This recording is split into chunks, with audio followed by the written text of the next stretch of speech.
speaker from Lynn Olson. She is a general manager of the Intel. We really appreciate Intel that us can use this room and also provide a great speaker for today. She is also the sixth career advice person in the Singapore area. So let's welcome Lynn Olson. Thank you very much. Thank you. Okay, today I'm going to, there we go. Wow, I'm going to have to talk quiet. That's unusual for Lynn. Okay. Yeah, anybody who knows me, that's really hard. I don't talk quiet. So I'm going to base my talk mostly on a focus for people who are recent college graduates to about 5 years in the industry, and speak to what are some of the advice that I have for you to grow your career in this industry. So that's the focus of my topic, although I believe you're going to hear a lot of things that have been repeated from the previous presenters.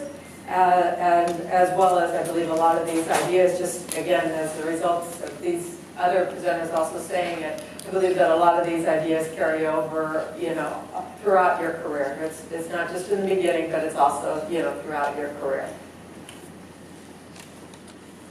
So I thought I'd start off by telling you about my personal journey, what I've done in the industry. So I basically started here at Intel in 1978, and so for those of you who are out there doing the math, that's 38 years. So I think somebody said 40 years is about all I have to do, so I got another 2 years, and then I can retire, I guess. Not exactly what my plans, but I plan on going a little longer than that. But so I've been in the industry for 38 years. I started here at Intel before I had gotten my degree. So I started as a non-exempt.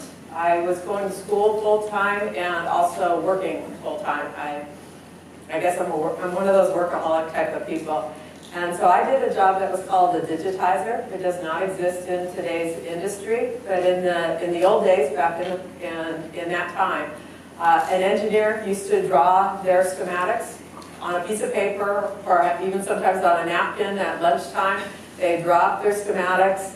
They would give their schematics to what was called a mask designer, and those do still exist today. A mask designer in those days would draw the actual transistors on a piece of graph paper. It was a very large piece of graph paper, and with colored pencils they would draw the diffusion, they would draw the poly gates, they would draw the contacts, they would draw the metal, and draw the whole circuit. And I, as a digitizer, would take that and I would enter that drawing into a computer via the use of a computer-aided light table that had an arm on it that would trace basically the XY coordinate system and enter it into the computer.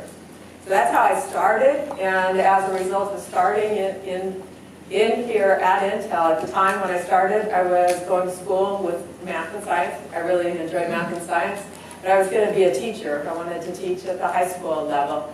And as a result of working with some really amazing engineers, I decided that I wanted to become an engineer. I had a funny idea in those days that since they were the ones who were telling me what I needed to do, I thought all I had to do was become an engineer, and then nobody would tell me what to do anymore. Well, that was really, basically an immature idea of where I thought I needed to go to. I obviously thought and learned very quickly that I needed to, move up the chain a lot higher than that one. So I went to school. I changed my degree. I went to San Jose. I was going to school at San Jose State. I went in to see the dean of electrical engineering, and I asked him if I could transfer into the electrical engineering department. And at the time, I was the first female in whoever even wanted to enter into the electrical engineering department. And so he looked at me and he I could see it in his eyes. He was shaking his head a little bit, and he said, I don't know, Lynn. And he said, why don't you, he says, is this really what you want to do? And I said, yeah, I work for Intel, and I want to become an engineer, and this is the degree I'm told that I need to get in order to be able to do the job that I want to do. And he says, well, I think maybe you should go into general engineering. And I said, general engineering? I said, that's different than what I'm told I need. I said, so why do you think I should go into general engineering? He goes, well, it's a little bit more well-rounded. It's a little bit, you know, easier, and you'll be able to then steer your career wherever you want. It'll offer you, you know, more different opportunities. And I said, well, at work, they told me if I don't get an electrical engineering degree that I can't even apply for the job. I said, so are you telling me that this is what you advised me? I said, or are you telling me I cannot enter into the electrical engineering department? He says, it's just advice. And I said, so I can enter? He said, yes. So I went and I changed my degree, and it was the best thing that I ever did for myself, was to go in and get that degree. I graduated in 1982 with my degree, and I immediately moved into the circuit design group. I was doing EEPROM designs and was very blessed. I was given, straight out of school, I was given an EEPROM design to do by myself at the time, which was unheard of at the time, and I don't know how I got to be so lucky, but I was given a design. I was successful on that design, and I moved on to do numerous EEPROM projects, microcontroller projects, and then microprocessor chips. I think my claim to fame, or at least the way I view myself, my claim to fame is that I have been, I call it blessed, but I guess really it's a lot of hard work, and it's driving. All products that I've ever worked on have successfully made it into production and have been extremely successful projects products for Intel. And so, you know, I've done probably well over 15 actual microprocessor EEPROM products, and I've gotten all of those into production, and is something that generally over a course of a career you come across one or two or multiple projects that get canceled, and I did not. In parallel with doing design work, I also decided that I chose to go on the management chain versus staying totally technical. I found that I enjoy people, I like helping people, and so I decided that I personally, for my own career, wanted to be a manager versus being an individual contributor. So I worked my way up. I became a supervisor. I then became a manager, a unit manager on the chip. That's a person who owns a very large section of the chip. Then I became the general manager of what was called the LTD design group. And that was the microprocessor team inside of Intel that designed all what we call the TIC. If you've heard, we do what's called a tick-tock microprocessors. Every other year we would always put a new microprocessor into production. And talks were very revolutionary. They had a lot of different architectural changes to it, new features to it, etc. And then TICs were products that were derivatives, and they were put onto the next process, because it was very important to put that on the next process, and that next process have a vehicle to ramp, a very large volume vehicle that could easily get in and get adopted and ramp to large volumes to help bring up the process development inside of the company. And so I did that and delivered my products on time, which again was, and always achieving what was the targets. After doing that, I transferred in to become what was called a program manager. I was acting director for the data center execution team. So we design chips, microprocessor chips, but you can't just take a microprocessor chip and put it out in the industry and have someone adopt it. In today's world, there's a lot that goes around that. Too much that that makes it very difficult for our customers to be able to ramp the product unless they're very large customers. So what Intel did in order to get larger adoption is we created what's called platform teams, and the platform team is responsible for everything that is needed in order to take that new microprocessor to production. So that's the reference boards, that's the microprocessor chip, it's the chipsets that are going on it, it's the memory chips if we're developing a new memory that goes with that microprocessor. It's making sure that the ecosystem on that memory development is on track and on time. It's all of the BIOS, it's the hardware, it's the OS features being enabled, etc. So that's what I did. And then after that, I recently, about 2 years ago, transferred into what's called Intel's Custom Foundry, where we are attempting to basically help other companies design their products on Intel's process and manufacture it here inside of Intel. So I help other companies design their products and get their products into production. So that's my path, my career. So now starting on as to basically my advice to you as to what you need to do to develop your career. I think that you need to decide that, that you want to stand out from the crowd. If you really want to do well in your career, you have to stand out. It's not okay to go sit in your cubicle and do great work.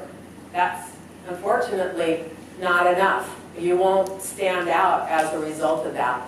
You have to be visible to not only your manager, but to your peers, to other managers in the organization and in organizations outside of the organization that you work for, in order to stand out, for your ideas to take and drive change inside of your company. Okay, so you have to stand out from the crowd. The other thing that you have to do is think about the kind of impact that you want to make. So again, do you want to be, for me, a manager? Do you want to be someone who is the best of the best technically? A lot of, personally, I just have a ton of respect for those people who take a technical career path and decide that they're going to just become the best of the best, the experts in the industry. Those people that are out there speaking in forums like this, or or at other leadership conferences, or at conferences, IEEE, those types of things, where they are just known as experts in the industry for technology or for type of circuit, etc. That's the kind of, again, that's the kind of impact that they decided to make. So you have to sit back and you got to think about it for yourself and decide what is the impact from where you are today to where you want to, eventually end your career. What impact will you want to make over that period of time? So the topics that I'm going to talk about in helping you once you've decided the type of impact that you want to make is how to choose a career. Because again, this is for recent college grads to those people about roughly 5 years out of school. So how to choose a career is very important at this phase in your career. Surviving in a fast economy, and then tips for growing your career. So starting off, choosing a career. One of the hardest and most exciting choices that you'll ever get to make is your career and what you're going to do. So you can't let just chance play a part. I do believe that chance is a part of it, but don't let that be a part of it. I mean, if I hadn't come to Intel when I did, my career would have been something very different than it is today. So chance does play a role, but you have to engage in thinking about what you want to do and where you want to get to in order to be successful in actually getting there. So rule number 1, choose a career that's something you really like to do. You've heard the saying that you never have to, if you enjoy what you're doing, you never have to work a day in your life. And that's really true. If you love what you're doing, You're going to wake up in the morning, you're going to be excited about getting into work, you're going to be excited about the things that you achieve. The day is going to fly by. You're going to go home, you know, exhausted, but enjoy the time with your family. You're kind of thinking about work as you go to sleep at night. You'll think about it even as you're sleeping. Sometimes I wake up with ideas and go, oh my God. And then you wake up in the morning ready to jump back up and go right back in because you thought about these things you wanted to do or an idea of something that you wanted to apply on the circuits that you were working on or whatever it is you do. And it's just going to be fun and you will never work a day in your life. Rule number 2, do your research and choose carefully and thoughtfully. Okay? If you don't research and think about what you want to do, you can steer your career in a direction that one doesn't give you the financial benefits that you're possibly looking for. 2, could put you in a career doing something you ultimately end up not liking. It goes in a direction opposite of what you really like to do. And it'll be very hard for you to get back on track to what you want to do. Okay, so research it carefully and think about it long term and choose carefully. And you got to do that throughout your career, not just at the start. You got to do it, consciously do it throughout your career. And then make the job meaningful to you. One of the nice things that I can say about being a microprocessor engineer inside of Intel is, I used to get to see the ads, on TV where you'd see, Intel, and it's a little bong, bong, bong, type of thing, but it would tell you about, this new PC that was selling, and I know that was my product in there. That was the heart and soul of that PC, running and driving the applications that people were running on.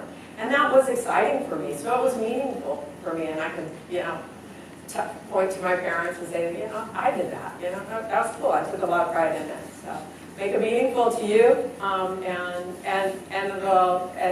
that in itself will give you some form of gratification. So you owe it to yourself to look for work that is meaningful and rewarding, and if you do, it will pay dividends for the time that you decide to work. So I'd like to start off with some basic concepts and then talk about how to pick your career. So basic concept. You have what you love doing, okay, and that's this big circle. These are the things that you love doing. Okay, the other one is what you can make money doing. And the third one is what are you good at. Okay? So the sweet spot right here is where you can bring all 3 of those things together. If you bring all 3 of those things together, you will have a very good career. It will be everything that you want it to be at the end of the day when you finally retire. Not everyone is lucky enough to hit the sweet spot, and that's okay. And you can maybe not start out in the sweet spot, and you can work towards getting to the sweet spot, and that's okay too. So let's talk about where we have other overlaps and talk about what are the benefits or disadvantages of each of those spots. So let's talk about the first one over here, which is what you can make money doing and what you are good at. The overlap of that is a place where you may not be as happy as if you were in your sweet spot, okay? It's definitely going to be one where you're not as happy, but you will be successful because, again, you're good at it, and it's going to bring you a very good income. So this, in my opinion, is an okay place to land. When I first started, this was probably where I started, was over here in a spot where it paid very well, which is why I went into becoming a circuit designer, is it paid very well, and it turned out that I was actually pretty good at doing it. Okay? Now let's look at this one up here. This is what are you good, you're good at doing, okay? What you're good at doing and what you love to do. If you have that overlap but you don't it doesn't bring you any money, it's a hobby or it's a volunteer activity, right? It's not something that, unless you're lucky and you've inherited a lot of money, or it's not something that, you know, probably you're going to be able to do for the rest of your life. It'll be very, very difficult to live in that spot. Okay? Let's go to this one over here. This is the one where it's something you love to do, and it's something that you're going to make money doing, but you're not good at it. And in today's economy, where layoffs are pretty prevalent, you can find out that, you know, if you're not good at it, it would not be surprising to me if eventually over time you ended up basically being, you know, redeployed or fired. Okay, so this is really not where you want. So you want to end up in this sweet spot. So to get into that sweet spot, you got to know your strengths. You got to know what you're good at doing. You also need to know what's important to you. If you're like me, it's money. Okay, so I'm gonna, you know, if I don't hit my sweet spot, moving over here, not a bad place.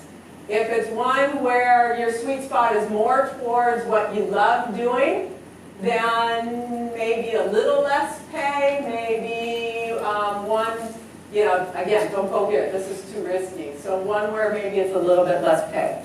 And maybe that's acceptable to you. A lot of people, you know, are very socially conscious, want to give to the world, and I think, you know, I think very highly of those people.